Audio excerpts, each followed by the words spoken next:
Bonjour à tous, bienvenue dans cette capsule audio. Ça fait quelque temps que j'ai déserté un petit peu la chaîne, les réseaux, pour, on va dire, la bonne ou la mauvaise cause, vous le prendrez comme vous voulez, mais j'ai mené mon petit combat face au coco. Et oui, je n'ai jamais dit qu'il ne passerait pas par moi, mais je m'en serais passé, j'avoue, parce que j'ai vraiment eu des jours compliqués.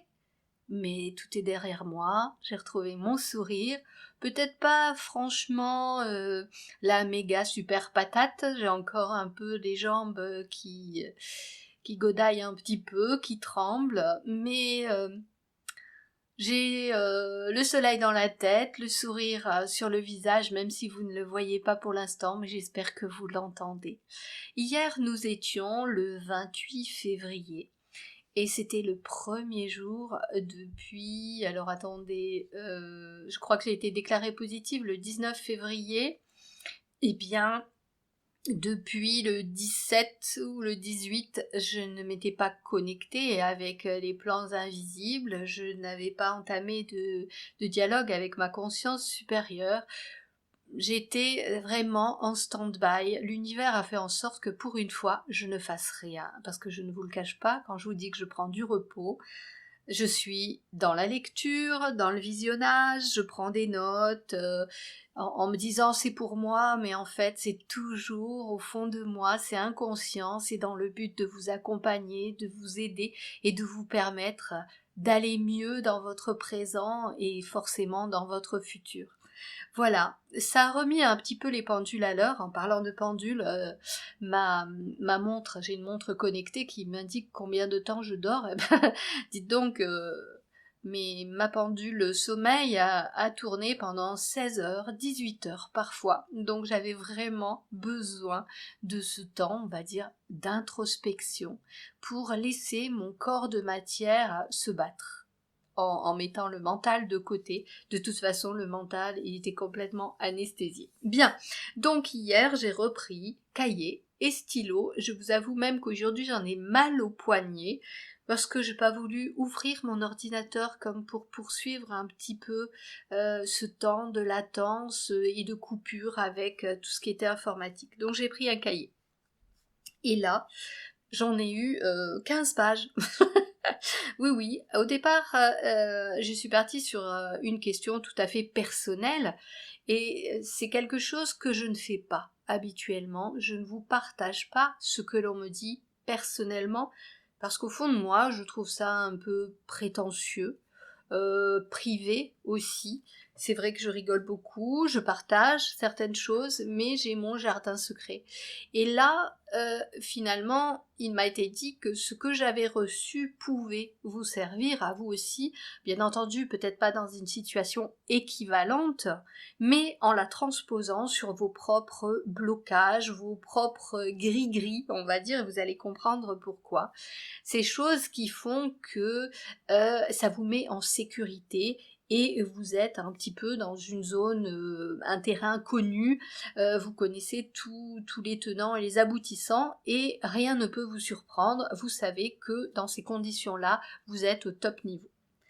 Donc on va y aller, j'ai posé des questions personnelles au départ, mais on fera le parallèle avec vous, et puis après c'est parti sur du général et un enseignement que là je me dois de vous partager vraiment.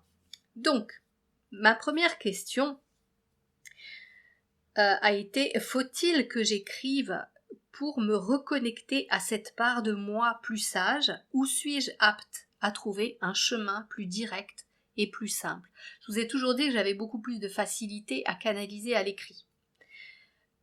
La réponse va être celle-ci. La part de toi connectée à la source prend le chemin qui lui convient le mieux, celui qui s'affranchit des barrières du mental.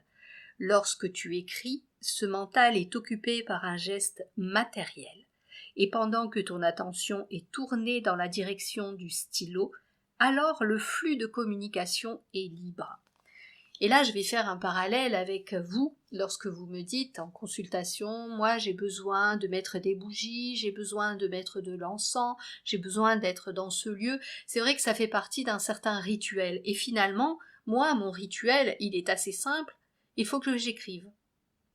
Alors que je le sais, je suis capable de canaliser oralement et ça m'arrive régulièrement dans les consultations. Mais l'écrit étant mon premier canal, c'est mon canal de prédilection de tout temps. J'ai écrit, j'ai même fait de la calligraphie. L'écriture, c'est important pour moi, les mots sont importants pour moi. Donc, on est passé par là. Mais c'est me cantonner à la facilité, finalement. Donc, quand vous me dites « j'ai besoin de tel ou tel rituel », c'est aussi une façon de se rassurer et d'être dans cette zone sécuritaire que vous connaissez parfaitement. Mais maintenant, ce que l'on m'a transmis, c'est qu'il est important pour nous de sortir un pied de cette zone, on va l'appeler comme on veut, zone de confort, zone de connu, zone d'habitude, pour aller découvrir autre chose, parce que nous sommes tellement plus que ça. Nous n'avons pas besoin de ces artifices qui finalement nous brident et nous limitent et jouent le jeu de cette matrice dans laquelle nous vivons. Question suivante. Ne puis-je éviter ce geste ? Je parlais de l'écriture. Et là, ça rejoint aussi ce que je vous disais par rapport à nos rituels et à tout ce qu'on met en travers de notre chemin pour éviter de faire et surtout éviter d'être qui nous sommes. Réponse. Tu le peux bien sûr, encore faut-il que tu sois convaincu au fond de toi que tu en es capable. Voilà, la problématique, c'est ça. Sommes-nous capables d'aller au-delà de toutes ces choses que nous avons mis sur notre chemin pour le baliser, pour ne pas bifurquer sur un chemin de traverse au risque, mon Dieu, de découvrir des choses encore plus intéressantes, en nous mettant en difficulté, ce qui permettrait de découvrir des potentiels que nous n'utilisons jamais. Question suivante. Que dois-je faire, ou que doit-on faire donc, pour se convaincre que nous sommes capables ? Réponse. Juste lâcher la notion de résultat, de performance, qui n'a pas lieu d'être dans ce type d'acte. Alors, acte, on va dire, faire des soins énergétiques, penser qu'ils sont efficaces, par exemple, et ressentir aussi qu'ils sont efficaces. Faire de la médiumnité, canaliser des défunts, faire du passage d'âme, que sais-je, plein de choses comme ça, qui ne sont pas, tangibles et qui ne peuvent être prouvées par la science, les mathématiques, la preuve irréfutable. Alors, on poursuit sur la réponse que j'ai reçue. Il n'est point de compétition entre les canaux récepteurs et émetteurs, car vous êtes incomparables, provenant tous et toutes de plans différents. C'est comme si vous étiez construits avec des Legos de boîtes différentes, des couleurs différentes, des fonctions différentes, etc., etc. Il est fondamental de cultiver sa propre identité et d'être dans l'observation de ce qui résonne en soi, ce qui est simple. Car la simplicité est-elle la clé du lourd trousseau, la seule qui ouvre la porte, votre porte. Votre ego pousse à rechercher la plus belle clé, la plus grosse, la plus ouvragée, de façon à vous convaincre que le résultat de la quête nécessitait de grands efforts. Pourtant, combien d'entre vous ont laissé sur le chemin leur clé, le regard tourné vers la brillance, la notoriété, la reconnaissance d'une bravoure inutile. Et là, j'avais cette vision comme si j'étais dans un jeu vidéo. Alors, ça fait bien longtemps que je n'ai pas joué aux jeux vidéo, mais j'avais le souvenir de Sonic, qui avait besoin de sauter pour attraper des pièces d'or qui se trouvaient entre ciel et terre pour augmenter son pécule et poursuivre son aventure. Et là, j'avais cette vision d'une clé en or qui tournait, voilà, un petit peu plus loin que l'endroit où je me trouvais, pareil, entre ciel et terre, et je voyais en même temps mes pieds qui foulaient un chemin de terre un peu boueux, et sous mon pied droit, j'enfonçais une clé moche et rouillée. Sauf que cette clé qui n'avait rien de particulièrement reluisant. C'était la clé de ma porte. Je poursuis avec la réponse. Revenir à l'essentiel est fondamental. On a implanté en vous des besoins inutiles, créant des manques, des frustrations, de la concurrence et de la jalousie.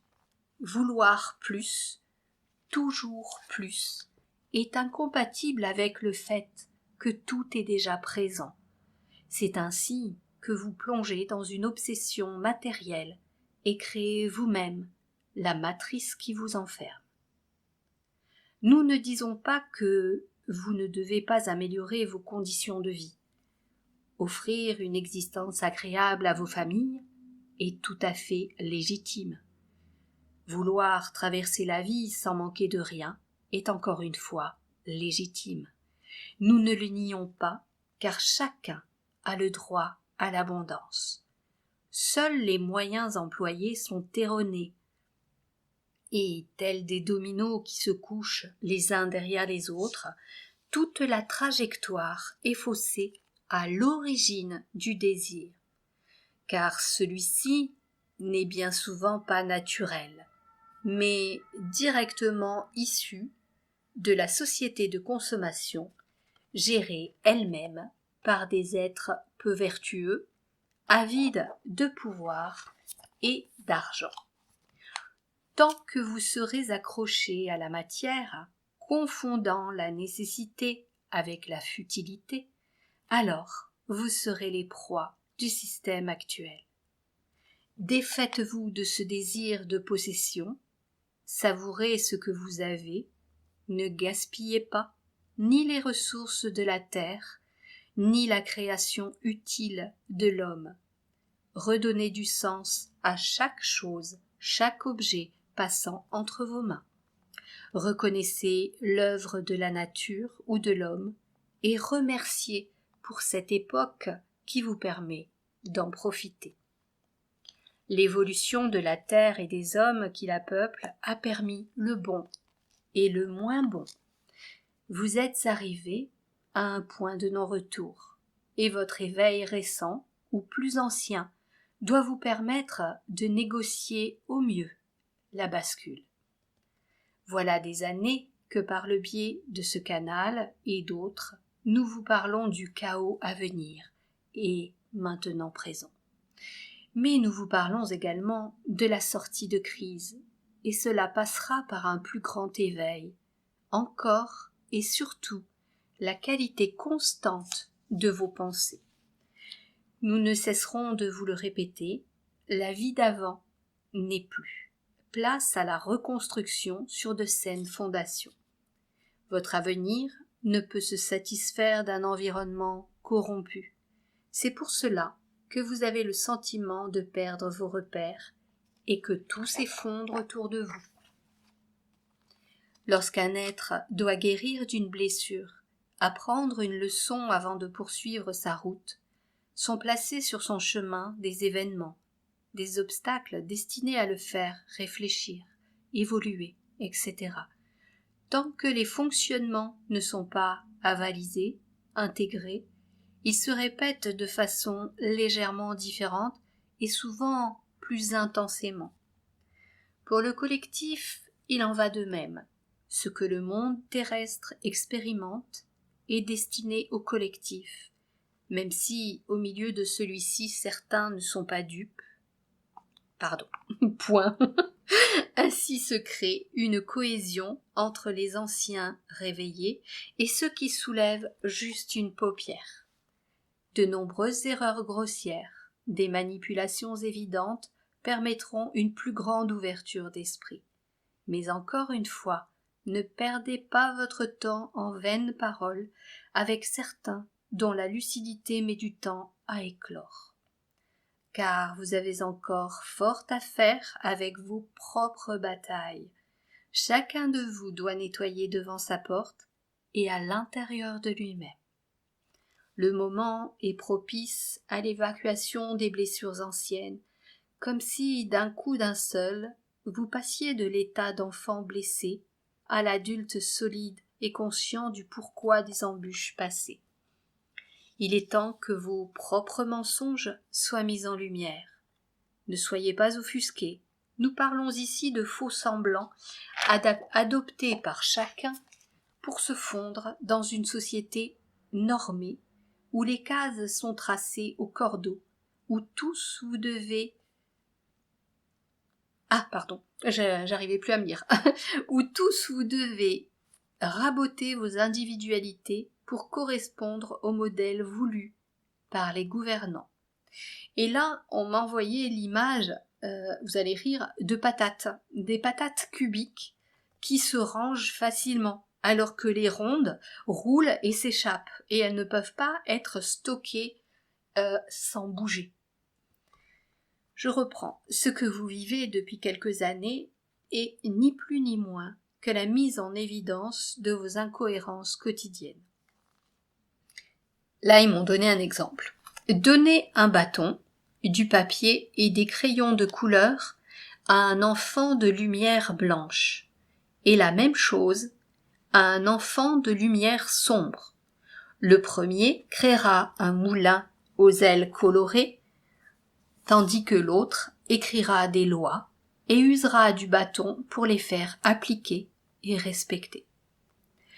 Pour votre confort, au fil du temps, vous avez délaissé votre pouvoir, choisissant la voie de la facilité. Désormais, comprenez qu'il faut déconstruire un empire dont vous êtes devenus les esclaves conciliants.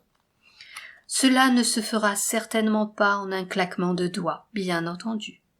Il va être nécessaire d'investir le temps perdu devant vos écrans en véritables rencontres communautaires, afin de sortir du fonctionnement infantilisant adopté. Chacun de vous sera une fourmi ouvrière, œuvrant pour l'ensemble de la colonie. Mais tant que vous vivrez dans un monde individualiste, se présenteront à vous des situations mettant en exergue l'incohérence de votre existence avec les réels besoins de vos âmes. Plus le temps avance, plus les situations vous sembleront ubuesques, afin de vous pousser à l'action, afin de rétablir l'équilibre idéal à la progression vibratoire de chacun. Nous vous avons parlé précédemment de la qualité de vos pensées. Nous réitérons notre alerte, car nombreux sont ceux qui, encore, n'y prêtent pas attention. Ceci est une grande partie de l'assise de votre humanité sur cette planète. En effet, vous êtes interdépendants, vous et la Terre, vous et les autres.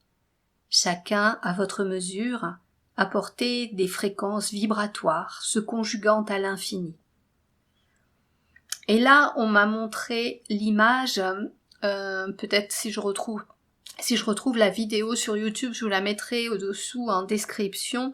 C'est une personne qui met des grains de sable sur un support métallique et avec le son, la musique et des vibrations, eh bien ça crée des dessins dans le sable, et on a exactement la même chose avec l'eau, avec ces études qui ont été faites sur l'eau au microscope, et on voit que certaines musiques à haute fréquence créent des figures particulièrement esthétiques, particulièrement régulières, équilibrées, alors qu'une musique, on va dire dissonante, vient créer du chaos dans les molécules. Je poursuis. Alors on en était chacun à votre mesure à porter des fréquences vibratoires se conjuguant à l'infini. Par conséquent, des vibrations dissonantes seront mères de chaos, de perturbations, tant atmosphériques que psychologiques. Sachez donc prendre la distance nécessaire avec vos systèmes d'information étatiques pour préserver votre lucidité, votre pureté de conscience. Passez autant que faire se peut chaque nouvelle annonce au crible. Ressentez au cœur de vous la justesse de propos, d'actes. Soyez mesurés, loin d'une hyper-réactivité sur laquelle les pouvoirs en place ont misé. Nous ne vous disons pas d'être indifférents à la misère, à la détresse, à la guerre. Soyez juste prudents et cherchez toujours au-delà de la facilité d'acceptation d'une pensée unique. Clarifiez vos idées en confrontant vos sources et sachez qu'il vous faudra remettre en question de nombreuses croyances. Mais vérité d'un jour n'est pas vérité de toujours. Plus vous émettrez l'intention de percevoir le juste en acceptant de démembrer une à une vos certitudes, plus la vie vous apportera de quoi nourrir votre esprit. Ce ne sera pas de tout repos, nous en convenons. La terre n'est que rarement le lieu d'une incarnation tranquille. Elle est lieu de remise en question et de profonde mutation. Malgré les souffrances vécues, aucune âme ne regrette son passage, car c'est un tremplin fantastique pour la suite. Et c'est pour cela aussi que nombreux reviennent régulièrement s'incarner ici. Voilà les amis, en partant de questions personnelles, j'ai eu des réponses pour le collectif et il m'a été demandé de vous les partager, ce que je viens de faire. J'espère que cette capsule vous fera méditer sur certaines choses et surtout vous permettra de revenir à la simplicité de l'instant, la simplicité de qui nous sommes et vous permettra également de réfléchir à cette mise en concurrence, cette mise en compétition qui, il faut bien le dire, date de notre naissance, puisque depuis, je vais même dire avant notre naissance, tout a été déjà normé, calibré, le poids que l'on doit faire à la naissance, la taille que l'on doit faire à la naissance, la date à laquelle nous devons nous mettre debout, la date à laquelle nous faisons nos premiers pas, et puis ensuite l'école, premier de la classe, dernier de la classe, le fort en maths, le fort en langue, le fort en français, le fort en tout ce que vous voulez, toujours en opposition aux faibles. Alors que peut-être celui que l'éducation nationale considère comme un faible est un érudit dans d'autres domaines qui ne sont pas, on va dire, entre guillemets, encore reconnus ou qui ne sont pas utiles à cette société parfaitement balisée par qui et de quel droit. Voilà, et c'est comme ça qu'on qualifie de normal et d'anormal certaines personnes qui ont une autre façon de vivre qui peut être tout aussi intéressante. Voilà, j'espère que cette capsule vous aura permis d'avoir des pistes de réflexion. N'hésitez pas à m'en parler en commentaire. Likez, partagez, ça fait grandir la chaîne, ça lui permet d'être diffusé sur YouTube et ça me montre aussi que je suis ici à ma place pour vous accompagner. J'ai dépassé mon super coco, les rendez-vous redémarrent, bien entendu, je vous accompagne sur différents services.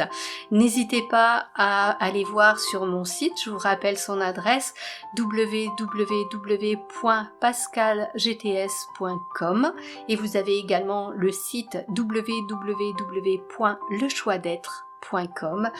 Deux sites différents mais qui énoncent la même chose, mon amour de l'accompagnement humain avant tout. Voilà, si vous souhaitez aller mieux dans votre vie, si vous souhaitez vous libérer de certains obstacles, si vous souhaitez être accompagné le temps d'une séance pour aller mieux, non pas dans le futur, mais tout de suite, là, dans le présent, et reconnaître la belle personne que vous êtes, contactez-moi. Vous avez les coordonnées dans la barre de description. Je vous embrasse très fort. Prenez bien soin de vous, de cet être qui est à l'intérieur de ce corps physique et émanez votre lumière. Au revoir les amis.